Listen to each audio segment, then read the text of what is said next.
Bismillah wa salatu wa salam ala rasulillah wa ala ali wa sahbihi ajma'in. This is the 7th episode of the method that I use to learn the Arabic language. And as promised, inshallah, today I'll be focusing on Sarf. Now, if you followed the videos from the beginning, and you took the advice that I gave you from the very beginning of your studies, is that you find a teacher that focuses on how the verbs change and how we get the nouns from the verbs and all. If you had a teacher that did that, and he taught you how to get the ism fa'il, the ism maf'ul, how to find the masadir, and the different masdar for each scale of the verbs. If you had a teacher that did that, then Sarf is going to be a breeze for you, because Sarf is not a science that is as complex as nahu. Like nahu, you have to really, it's a gradual learning process where you start from a lower book, and in each book it starts to get bigger and bigger and more vast, and the information becomes more in depth, and you start to go into differences of opinions, and you even have different madahib and all this. You're not going to find that so much in Sarf. Okay, so Sarf, I mean, if you have one basic book that you study in Sarf, is pretty much enough for you, that you can go and read through a lot of different explanations, and you can manage. But if you just studied one basic book in nahu, you're not going to be reading the bigger books of nahu. You're not going to have that type of capability. So Sarf is a lot easier. And if you had the right teacher from the very beginning who focused on Sarf from the very beginning, but not teaching you Sarf as Sarf, but teaching it kind of indirectly, then you should have no problems, inshallah, because it's very basic. Now, of course, Sarf, as we know, is morphology. And morphology is, of course, to morph from one thing to another. And, so it's something that, because what we're looking at is in the Arabic language, how we use it now is we have the basic verb form, and then it morphs out into other things. We derive other things from that verb form, which is the ism fa'al, the ism maf'ul, and we also have different scales. Okay, so we fa'ala, in fa'ala, tafa'ala, tafa'ala, in istaf'ala, and so on and so forth, as you already know if you studied with the right teacher. So the point is that now once we know that Sarf is the study of how these change, because nahu is focused on the end of the word. The end of the word, whether it's a dhamma, whether it's a fatha, whether it's a kasra, whether it's mabni, whether it's mu'rab, if it's gonna, the ahwal al-awakhir al-kalim, the changing of the state of the last part of the word, according to what is gonna change it. Obviously if it's mabni, it's not gonna change. But if it's mu'rab, then it has a reason for changing, whether it's mansub because it's a maf'ulun bi, whether it's majroor because of idafa or because of a harf jar, whether it's marfu' because it's the mubtadi or because it's the fa'il. So these types of things, we see that at the end of the word. But sarf is changed. Now we're seeing how the word changes within itself, like in the inner part of the word. All right. So, I mean, of course, as you see, when we change things from the verb, like for example, kataba, and then it becomes katib, and then it becomes kitaba, and then had the shay'un maktub. So we see how these additions, they enter into the words, and that's where Sarf is focused on. So it's the changing of the words. All right, it's not just focus. So it's different than nahu. Okay, it's different than nahu, and it plays a different role. So nahu is focusing on now what this word is doing in the sentence.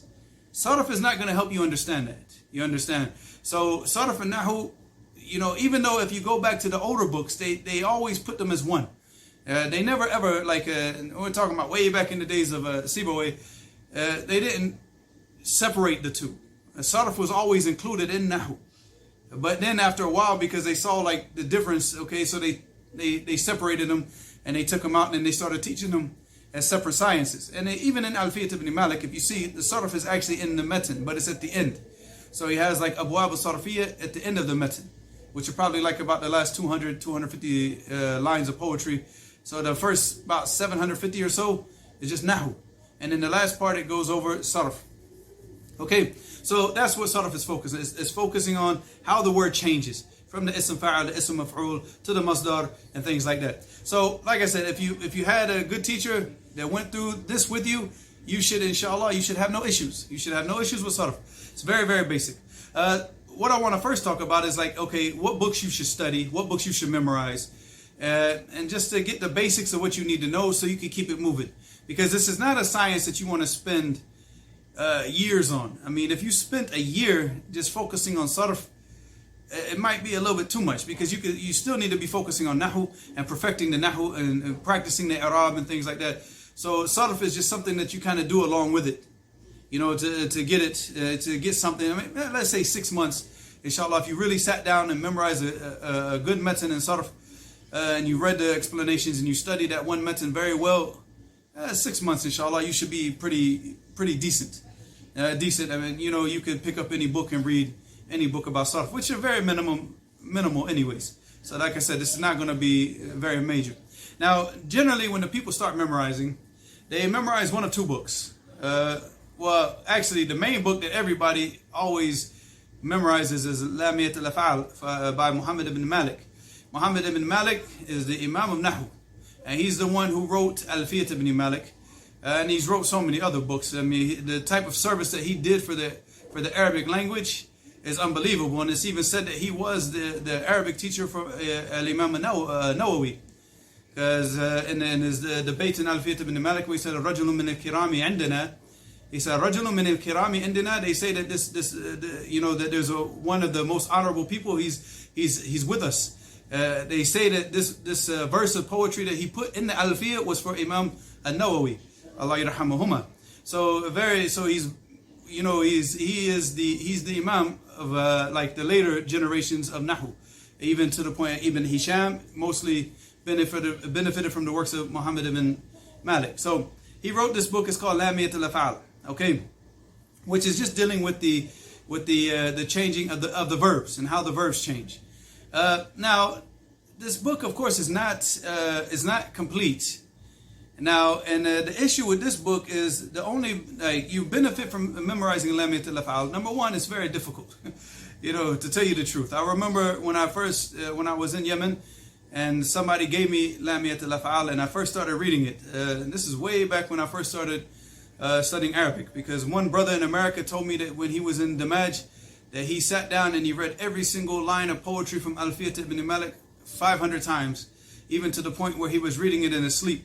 So I was intrigued by his story. So I said, okay, inshallah, when I go to Damaj, I'm going to do the same thing. So when I picked up Lamiyyat al-af'al, the first time I tried to read the whole matan from the beginning to the end, I tried to throw it out of the window. I threw it at the window, because I was like, what is this? It's very, very difficult to read it. But after I read it about 15, 20 times, it started to get easier, and manageable, you know, where I could actually, you know, I could read it very fluently, and it became a lot easier to memorize. But the only problem with Lamiyyat al-af'al, number one, is the difficulty when you're trying to read it in the beginning, and number two is that it's not complete. Okay, so you're not going to get a lot of the other information about, you know, the nouns, the masadir, you know. So the benefit of Lamiyyat al-af'al is if you're planning on memorizing Alfiyat ibn Malik, because as I explained previously, at the end of Alfiyat ibn Malik there's abwab al-sarfiyya. Okay, and those abwab al-sarfiyya, if you combine them with Lamiyyat al-af'al, they complete what you need to know for sarf. So, you know, what they used to do in Yemen is the brothers that was trying to study Sarf, they would memorize something like Lamiyyat al-af'al, and then they would memorize the Abwab al-Sarf from Alfiyat ibn Malik, even if they had no intentions of memorizing Alfiyat ibn Malik. So that's one option. That's an option, and that was the option that the brothers used to do in the past, because we didn't have a lot available in those days, because a lot of the you know, the different books that you see nowadays that are being printed and put out on the market, 20 years ago, a lot of those books were not available. The main book, because I remember back in the old days, they used to print the matan. This is way back in 1999, 2000, like this. They printed Lamiyyat al-af'al with Lamiyyat al-arab.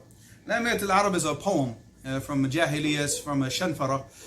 This I'm going to talk about inshallah in the next video, because when I go over like talking about like the poetry and memorizing poetry, so that will have its own video inshallah.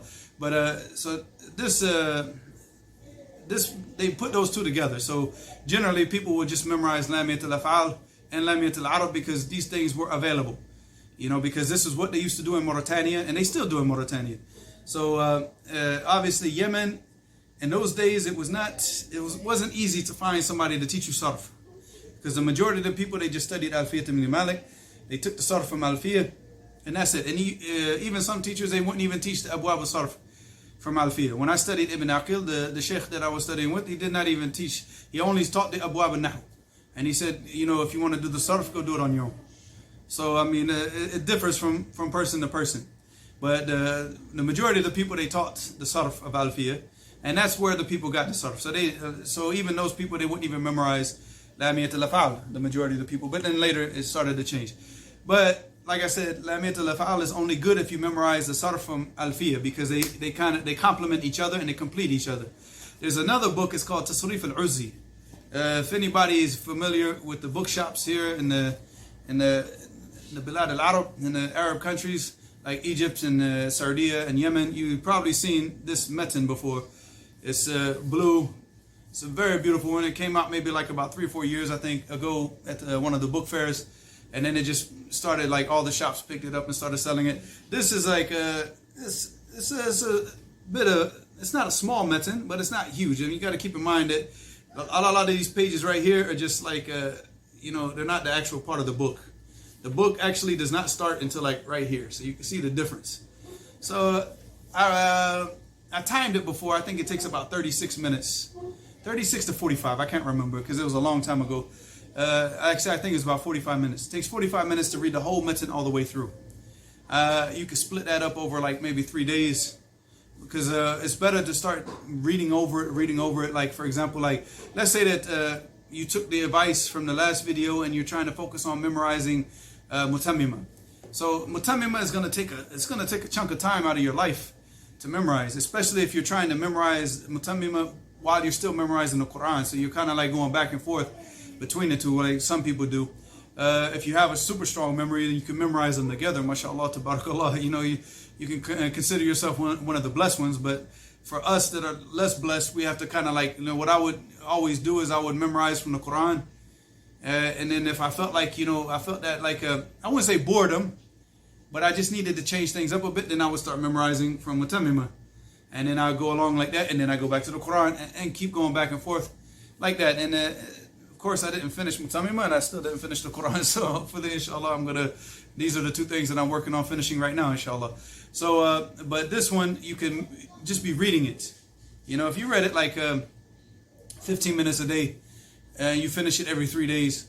So you could imagine like the time that you're taking to memorize the mutammima, which could probably take anywhere from a year to a year and a half. And when I talk about memorization, ya ikhwa, I'm not talking about this goofy memorization that the people do where they memorize it and they can't even, you know, they recite it today, maybe tomorrow, maybe this week. But then when they finish the memorization of the book, they can't recite the whole book from memory. I'm talking about when you're memorizing something, that you're giving the time to memorization and you're giving the time to the revision. To the point when you're done reading that book, you cannot say that you memorized that book until you can read it from the beginning to the end from your memory without making mistakes. You know, or if you do make a mistake, you correct yourself quickly. You know, that's what I'm talking about, memorization. And that's why when I talk about like it will take anywhere from a year to a year and a half, that's why. Because I'm not talking about just memorizing it quickly to say that I memorize it, which is a lot of people do. Like I've seen people could take a book like mutammima and memorize it in a month or 2 or 3, you know, or maybe even a slower person, maybe 6 months. For me, I like to go very slow, take very, very little, and read it over and over and over and over again, to the point where once I have it memorized, it's mine for life. It's like a marriage, like I married that book now. The memorization to that book is like marriage, like you're mine for life now, you know, till death do us part. And that's the whole point, you know. So you want to keep that with you your whole life. You're not trying to just memorize it to forget it, or just memorize it to say that I memorize it, because the whole point is to keep that information in your heart, not in your head, because of course the memorization is from the heart, it's not from the head. So to keep that information in your heart, so you have it whenever you need it. So even to the point where if somebody were to put you, if you were to go to prison, na'udhu billah, or you're on a deserted island for whatever reason, you'd be on a deserted island like you're Robinson Crusoe or something. So at that point, you can at least have it with you. Even if you have no books, you have it. Your books are with you. They're in your heart. You know, like Ibn Hazm said. So the point is, you know, that is the memorization, and that takes time. And you have to dedicate that time. Whenever you're thinking about memorization and thinking about taking a book, that's what the dedication that you want to do. You want to dedicate that time to memorize it properly. So the same thing with the book in Sarf. You want to be able to memorize it and be able to teach it from your memory. You know, not to have to keep going back all the time. Oh, I forgot this, I forgot that part, I forgot this part. That's not memorization. That's just, you're fooling yourself if you think that's memorization. Memorization, when you memorize it properly, you should never need the book again. I remember sitting with a sheikh from Mauritania, me and another brother from America, Allah yahfadhu, and we were sitting, we're talking to this guy, because he's, you know, Mauritania, they memorize a lot of this stuff when they're children. So we were asking him about like Alfiyat ibn Malik and how he reviewed it, and he said, I don't have to review it. And we were like, huh? Like, we were shocked, you know, like, how could you say you don't have to review it? He said, because when I memorized Alfiyah, I gave it its rights, you know, a'taytuhu haqqo. You know, I gave it its rights. It means that he memorized it properly. He said, so Alfiyat ibn Malik for me is like Surah al-Fatiha. He said, I don't need to review it because he's teaching it all the time. So when he's teaching it, he's teaching from his memory, and that's how he reviews it. But he doesn't have to sit down and read it every single day, because like he said, he gave it its rights. When he memorized it, he memorized it properly. And that's the type of memorization that you want to do. It might take longer. You understand? You might look at over here and you see, like, you know, Speedy Gonzalez over here just going past you. But the point is this is not a race. I'm not in a competition with anybody trying to memorize quicker, because in the end, you know, it's going to be like, okay, 5 years from now, who has it? Me or you? Who's going to actually be able to read that out of his memory? And that's what you want to be. You want to be that person that has it 5 years from now, 10 years from now, and you're still teaching the people, and it's still, you know, locked in your heart, not in your mind. All right. So when I talk about that type of memorization, that's the memorization I'm talking about. I'm talking about the memorization that you take your time and you memorize it correctly over a long period of time, and you make sure that you have that book down before you go on to the next book. And the same thing with the Quran. You don't go to the next juz if you can't read the juz that you just memorized from your memory. You should be able to read every single juz, and, you know, like if you started off with juz amma, you memorize it completely and you can read it and without making a mistake in the order of the surahs and not making a mistake. Then you go to juz tabarak. Then you go to juz qad sami', you know, and like that. And you move down and you move down, and that way you have to keep revising. For nahu, you have to keep teaching. You know, once you have that type of ability, if you know, because it's very, very hard to keep reviewing every single thing that you're doing, you know, all the Arab and all this stuff. It's very, very difficult. You have to keep reviewing. Same thing with Sarf. So this book, all right, to get back to the main topic here, which is, this book is the book that I would advise, like me, that's, like I said, this is my advice. The book that I benefited more from is this book as far as Sarf is concerned. To study, I would advise like a book like, for example, like Tatbiq al-Sarfi. It's a very, very simple book. I think it was written in Egypt. Maybe it was written as a school book. I'm not sure. You can buy the book and read the introduction and find out why they wrote. A lot of those books, they wrote them in Egypt. Actually, no. I think the guy who wrote it, his name is Rajihi. So if he's a Rajihi, that means he's Sardi. So then, no, it wasn't written in Egypt. It means it was written from here. But all of these books, they were written like this to make it simpler. A lot of the people they you know, advise with like Shad al-Urf, fi fin al-Sarf. Yeah, I think Tatbiq al-Sarfi is a lot easier, especially for the beginner. And Tatbiq al-Sarfi, it gives you all the basics of what you need to know. Even like this matan right here, this is a تصريف العزي. If you memorize this and study that, that really should suffice you. Because you're going to study Alfiyat ibn Malik and you're going to study the Sarf of Alfiyah. So you don't really need to go deep into it. But let's just say that, okay, you studied, like, for example, you know, Tatbiq al-Sarfi. You study that, which is a book. It's an actual book. It's probably like about 150, give or take, pages. It's very simple. It just gives you the qawaid, the rules that you need for Sarf and the names of the different things. And that's it. I mean, that's all really Sarf is. And once you understand the names, and now when you go through the books, you know when he says, like, you know, this is this and this is, you know, you'll be able to recognize it. You understand? And you know, the main thing is that you know how to take in and conjugate the verbs and to get the different asma from those verbs. And that's the most important thing, because that's what's beneficial to you in your speech. Once you're able to do that, khalas, you've gotten what you need to do out of Sarf. There's other issues that break off from Sarf, like imla, which is another thing that I have to talk about in a different day, inshallah, which is not really something that people, well, I guess inshallah, if either yassar Allah, inshallah, if Allah makes it easy, I'll make a video about that, inshallah. But right now, let's just focus on the Sarf. So if you do like Tatbiq al-Sarfi, And if you have a person who actually teaches this, because there is a sharh, which is also the same, this is the sharh of the تصريف al-Azzi, which is the main sharh that you find, and you see that's it. I mean, it's not very in depth. This explanation, if you could find somebody, you don't necessarily need somebody to teach you, but somebody that understands the science of Sarf, that you could sit down and just read the book together, and he'll go over and point things out to you. You don't need Siba way of Sarf to teach you this. All right, if he can go through like a book like this with you, you study Tatbiq al-Sarfi, you go through this book, that should suffice you. I mean, you're not trying to get to the level of like the Sharh of Shafi'ah to Ibn Hajar. The Sharh of the Shafi'ah, which is like a 2,000 plus line poetry in Sarf, although if that's what you want to do, that's your business.